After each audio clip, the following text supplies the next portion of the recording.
excellence, integrity, and devotion, I will serve humanity with love,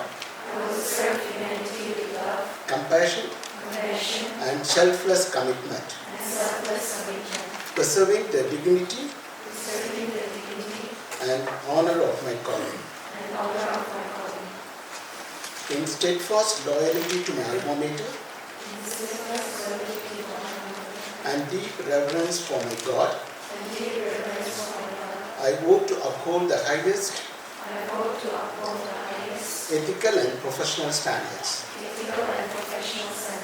embracing my responsibilities with courage, humility, and an enduring spirit of service.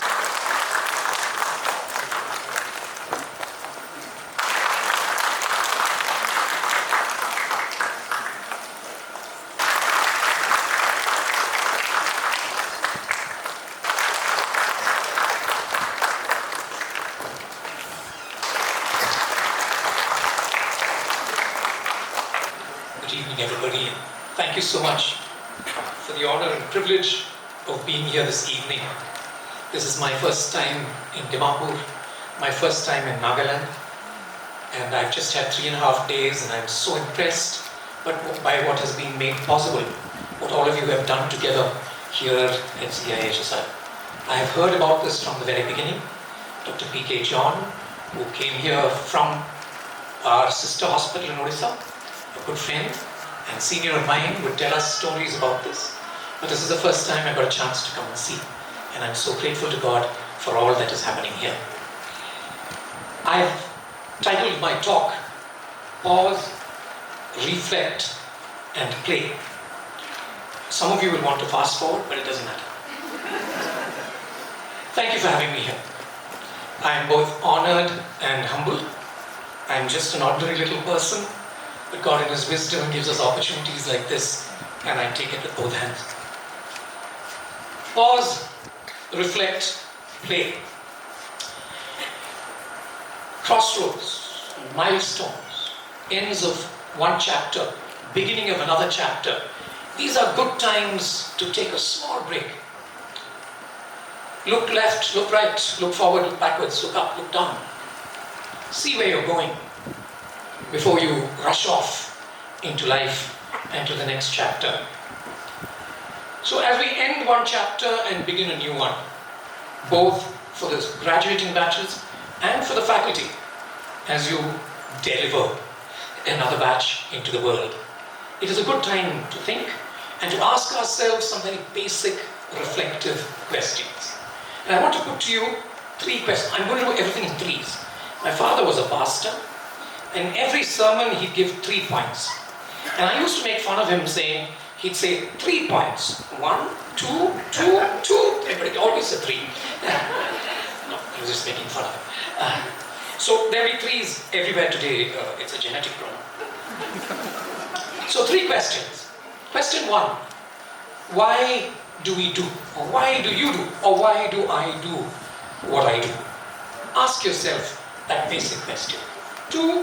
What do I really want from life? At the end of this, what am I looking for?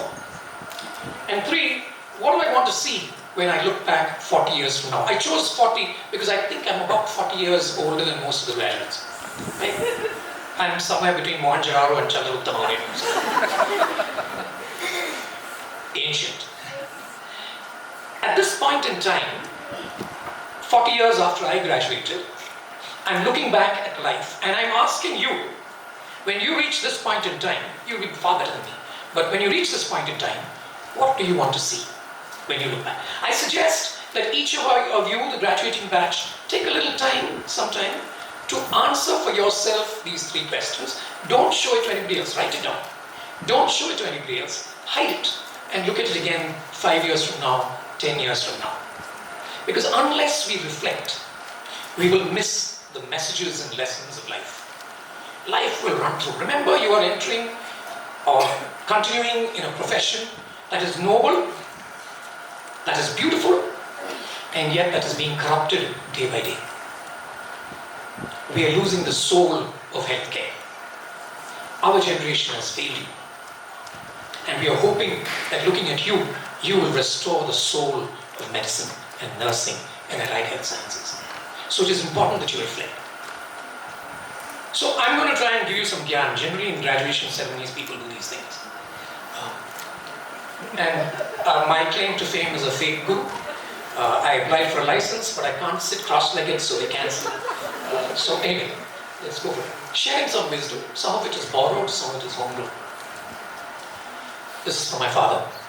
He said, to win the race, you have to run faster than everybody else, but you also have to run in the right direction.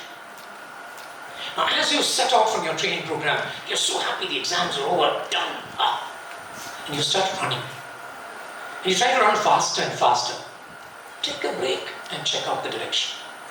Because if your direction is even 2 degrees off, the faster you run, the more you go away from your goal. So if you're not sure of your direction, go slow. Go slow. Direction will come. Gyan piece number 2. This is from Khalil Gibran, his book, The Prophet. It's so fascinating. Somebody asked Khalil Gibran, the Prophet, what is your advice for parents on children? But I picked this up both for teachers and students. All of us are teachers, all of us are students. And both for parents and children, all of us are children of somebody. Some of us are parents, the rest of you will get there. Khalil Gibran has this beautiful way of saying, it is like a bow and an arrow. We as teachers, we as parents, we are the bow. Our students, our children are the arrow. The bow cannot go where the arrow will go. So what is the job of the bow? The bow is charged, is called to be stretched. So you as a teaching institution, you as teachers and faculty, you are called to be stretched in the hands of the master archer. And only if we are willing to be bent can our arrows go far. And he says, for even as he loves the arrow that flies, so he loves also the bow that is still. Something for us to think about as we send off another batch into the world. And the third, I argue, and this is my own, that you need a philosophy of money. Because what is really challenging the soul of healthcare is the love of money. And like the Bible says, you cannot serve God and money. It's not possible. And so I argue that our attitude to money is both a determinant and an indicator of our spirituality. Whatever high funda stuff we say, just watch the attitude to money and you know what makes them tick. Both organizations and individuals. And I keep telling my staff, my colleagues, I can buy a mattress for 50,000 rupees. But if I don't get sleep, what is the use? What is the use? Don't sell your soul. You're in a profession that has the opportunity and the ability to change lives. Don't sell your soul. That's all you've got. Okay, so that's the gyan. I want to share with you 3 stories from life. It's all in threes this time. The first is a story of one of my village health workers many years ago. This is 1995. Her name was Runa Kolaga. Now for that I have to give you some context. I'm originally from Kerala. I grew up in Tamil Nadu where my father was the chaplain at CMC Vellore from 64 to 81. But for the last 31 years, my wife Mercy and I have lived and worked in Orissa, in a district called Rayagada, in a town called Bisamkata, small town called Bisamkata, and a mission hospital called the Christian Hospital Bisamkata. This is where we've lived. We just retired and left. It's a beautiful part of the country, almost as beautiful as Nagaland. Almost. A very beautiful part of the country, very nice people. This is the hospital. It was started in 1954, so we're 71 years old, not me, the hospital. And it's 200 beds, a little like this. It's an overflowing hospital because the nearest referral is 250 kilometers away in Visakhapatnam. And so we always have more patients and beds. And around 6,000 surgeries a year, so that means around 16, 17 surgeries a day, because there's no other theatre really functional anywhere near us. So it's a busy hospital, right? That's the context. My own work was in community health. I love the subject. I know as students we hate the subject. Very difficult to understand how anybody can love community health, but I positively love community health. So you can understand I'm a little students. So when I first started working there, when I left Vellore, my wife and I, we resigned from Vellore and moved to Orissa. I was working in the community health department. It was a time when roads didn't exist, by and large. We didn't have vehicles, so I was walking most of the time. Knapsack with medicines, going village by village, treating patients. It was a beautiful time, very good for him. So that was my job. Now, these were tribal villages. Our block is 63% tribal, Kong tribe, Kuvi language. And in each village, we asked the village to choose a woman who we could train as the Swasthya Sevika, or the village health worker. Now, I was training them in different things, and there was one health worker called Runa Kolaka. Very, very smart, extremely intelligent. Born anywhere else, she would have been a big shot. But she was born in an area which had no schools, no education, so she was barely literate, but brilliant. I was teaching deliveries, and I was teaching the team about how to manage if there's a retained placenta in a village where you cannot get the patient back into a hospital. So what do you do as an illiterate village health worker? So I was teaching them counter traction, little things you can do in a village in the hope that you can survive the lady. Now Runa was pregnant at that time. And so she turned and asked me, "Sir, if that happens to me, will I die?" And I said, "No, don't talk like that. Indians, we don't talk about death. No, don't talk like that." She said, "If I call you, will you come?" I said, "I'm here to save the world. Call, I will come anytime, you know. I've come from Vellore." Now, when she was a little over 7.5 months pregnant, the village clinic was in her village. I went to her house, I did her antenatal checkup on her veranda. And I told her, Tuesdays I'm in that direction, Wednesdays there, Thursdays there. There were no phones. If you need me, call. As luck would have it, 3 days later, she went into labor. The baby came out, the placenta didn't. She died. She told her husband, who was a very simple man, "Go call him. Go call Dr. Johnny." The poor man went out. There were no vehicles. He walked 18 kilometers to reach the hospital. And I was in some other village. I used to come home only by 8 o'clock in the night. When I got back at 8 o'clock, Krishna, her husband, was standing there at the doorstep. And I said, "What happened?" He said, "Runa's calling you. She delivered. The placenta didn't come out." So I turned my jeep around and we just charged back. I had IV fluids with me. I used to carry everything. We went there, but she was dead. She was dead. She was already in rigor mortis. It was dark. There was no electricity. The whole village is crying. I reached there. I sat down beside her body. They always delivered in the back veranda of the house. Looking at her, lifeless. And the baby was still there. The cord was not cut. So I asked the mothers, "Why didn't you cut the cord?" They said, "Before she died, she said Dr. Johnny will come." I cracked up. My heart broke and I cried. With all my MBBS and MD in community health, I could not save the life of my health worker in delivery. What use is that? I cut that cord, I held that baby in my hands and I cried. Now, for weeks after that, I couldn't function. I just couldn't function. I asked God, "What am I here for? What's the point? What's the purpose?" And after much searching, while I cried, the message I got from God was, "This is your purpose. Cry. Cry with the people. Share the pain of people. Compassion means to suffer with them. Cry with them, and change will come." And sure enough, when I look back now, maternal mortality has come down to almost nothing. Because we chose to share the pain. So my first story for you is, as you go out, remember your calling in healthcare. Whether you're in radiology, or you're a doctor in surgery, or a nurse working somewhere teaching students, our calling is to share the pain of people. Compassion. That is our calling. Story number 2.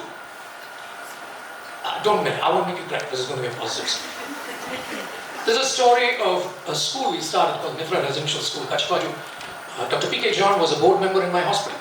And the first year of the school was 98-99. When the audit statement came out, it said MRSK 75,000 rupees, And Dr. John is very sharp with numbers. He said, who is this lady, Mrs. K, you gave 75,000 rupees to? So that's how the name came, Mrs. K. It's just Mitra Residential School. In 1997, we were sitting in a tribal village and doing a community dreaming session. We were asking the village, what is your dream for your village? One boy said, one day there will be a collector from our tribe. Another said, there will be an engineer, a doctor, a nurse, a teacher, drivers, police, forest guards. And I was writing all this down. This is the dream of the people. But the leader of the village, Cihsr, he told everybody, shut up, you don't know what you're doing. Because every dream you have depends on education. And at that time, we had a government school in the village where the teacher used to come 3 times in a year. He said, you study hard, you can become a peon. Not more than that. Don't dream of collector and all this. This is just asking for disappointment. And then he turned around and looked at me and said, where did you study? You don't look like you studied in a school like this. Give us a school of our own. A school where our children will not be ashamed to be tribal.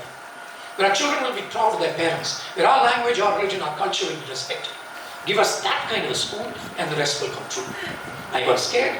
The village was excited. I ran away from there with my tail between my legs. But within 1 year, the school started. Every objection of mine got shut down. 16 villages formed an association, the Balko Nachalika Sangha, which means the Hill Tribe Area Society. And they passed a resolution saying we are starting a school.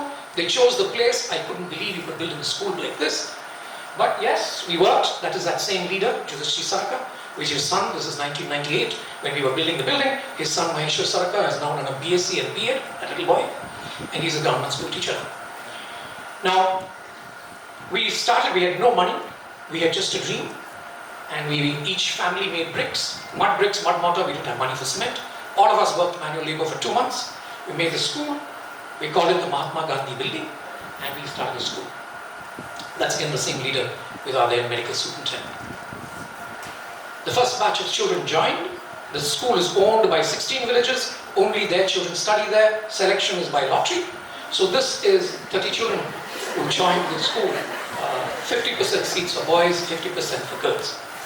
5 years later, the school is from grade 1 to 5. 5 years later, that batch graduated. So this is our graduation ceremony.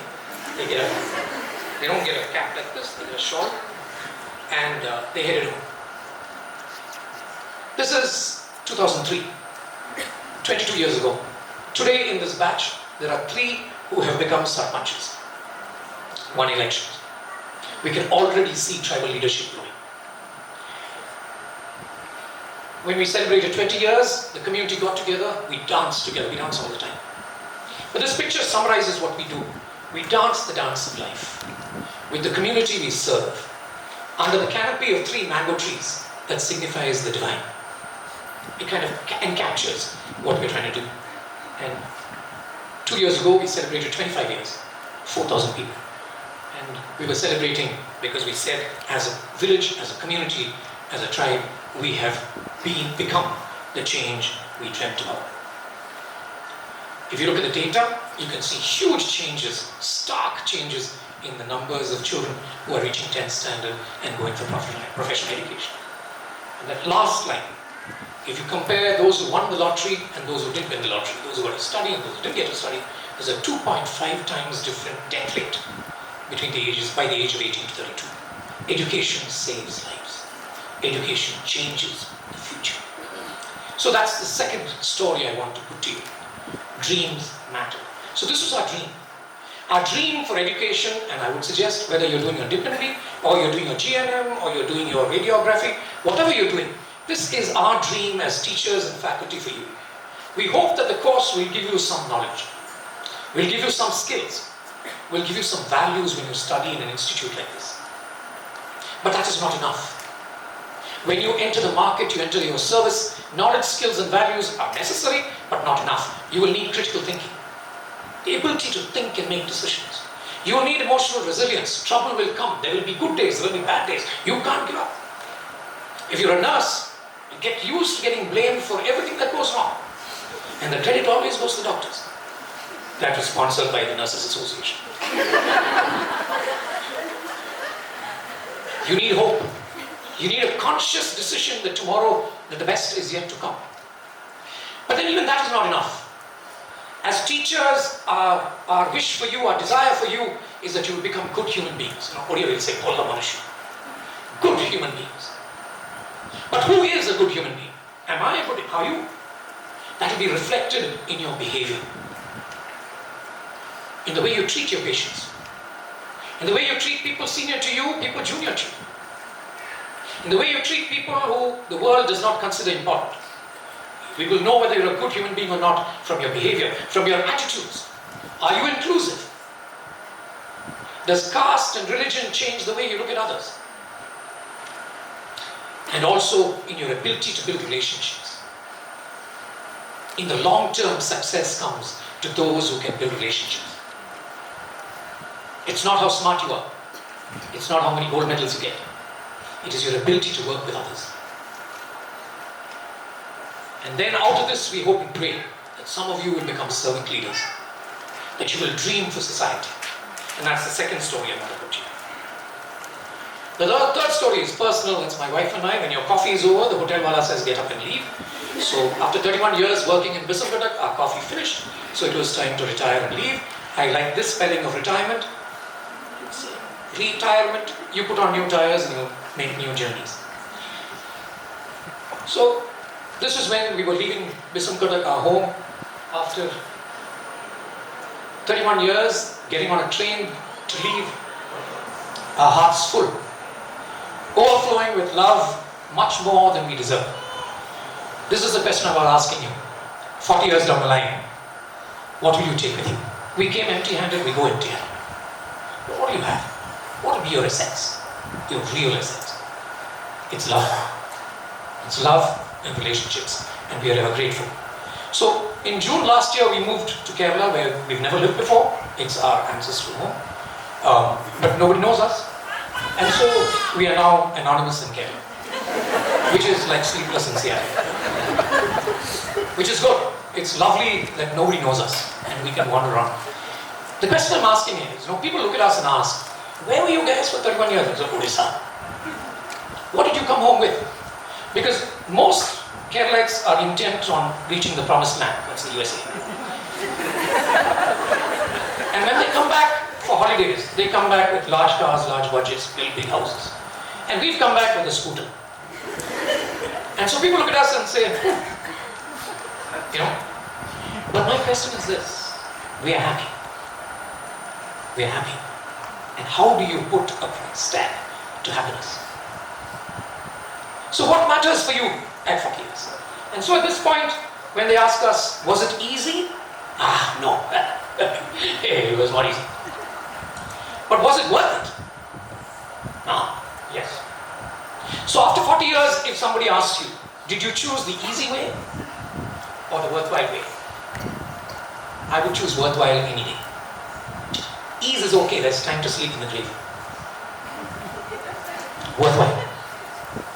And so I come back to the three questions I put to you. With these three stories. From the story of Runa, I want you to carry the message, our calling is to share the pain. From the story of Mrs. K, I want you to carry the message, dare to dream. Not for yourself, but dream for others as well. From the story of retirement, I want to say, dare to be different. Your value doesn't come from public opinion. We're not standing for elections. If you're standing for elections, you're going to keep everybody happy. Our value comes because it is intrinsic, because God above loves us. And nobody can take that away from you. It really doesn't matter. And so my answers to the three questions, for me, you will find your own answers. But I'm asking myself the same questions I asked you to ask yourselves. Why do I do what I do? To me, all that I am and all that I have are a gift from God. Given to me, but not for me. Given to me, through me, we are stewards for others who did not get the privileges that you and I got. We in the health profession are extremely privileged. Extremely privileged. But to whom much is given, much will be asked. And so all that we do is a commitment, is an expression of our commitment to God and a commitment to those less privileged than us. Question 2. What do I really want from life? I don't know how much longer I've got. None of us do. But what do you want from life? To me, I want to be true. I want to be true to God. true to the family, true to those who trust us, and true to ourselves. The rest is negotiable. Question number 3, what do I want to see when we look back 40 years after college? I'm already there. What do you want to see when you look back? I want to know if I have made a difference. I don't want to be just a drop player. Did we make any difference? And I want to have stayed faithful through the journey till the end. So those are my 3 answers. Find your own. And finally, may I end with a blessing for all of you. 1, be still. Cultivate stillness. Even if you're working a busy casualty with patients sitting on your heads and everybody is fighting it, learn to cultivate stillness inside you. Because it is out of that stillness that wisdom comes and an ability to treat patients and care for them in difficult situations comes. Build stillness, cultivate stillness. Be still and know that God is real. God is good. God is faithful. When I was your age, I had a doubt. Was this a psychotherapy job? Good psychotherapy job. But over the last 40 years, Mercy and I have stepped off the cliff. We have found God's hands on it. It's real. If you want research language, say the p-value is less than 0.001. It is not chance. It is not chance. God is real. Blessing number 2 for you. Trust and walk. It is a divine gift to be able to trust.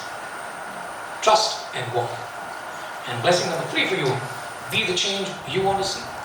Be the change your teachers want to see. Be the change God wants to see. Thank you. Namaste. God bless. Jai.